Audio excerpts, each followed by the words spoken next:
Hello friends, শুভ দুপুরের শুভেচ্ছা নিয়ে আবারও চলে এলাম তোমাদের সাথে লাঞ্চ ভিডিও শেয়ার করতে। তোমরা সবাই কেমন আছো? নিশ্চয়ই খুব ভালো আছো। আমিও খুব ভালো আছি, ওয়েদারটাও তো খুব ভালো। আর দেরি না করে বলে ফেলি, আমি লাঞ্চ নিয়ে ঝটপট করে বসে পড়েছি লাঞ্চ সারতে। আমার তোমাদের কি লাঞ্চ হয়ে গেছে? আমি তাহলে বলে ফেলি দেরি না করে আমি কী কী দিয়ে লাঞ্চ করছি। তো আজকে নিয়েছি, আজকে একদম সিম্পল রান্না করেছি।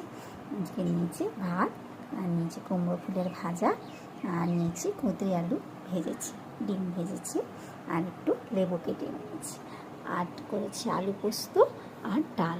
তো এই দিয়ে আমি আমার লাঞ্চটা সেরে নেব। তোমাদের সবাই কী কী দিয়ে লাঞ্চ করছো তোমরা সবাই, তো আমার সঙ্গে শেয়ার করো অবশ্যই। আজকের মতো আসি, কালকে আবার আসবো লাঞ্চ ভিডিও শেয়ার করতে। বাই।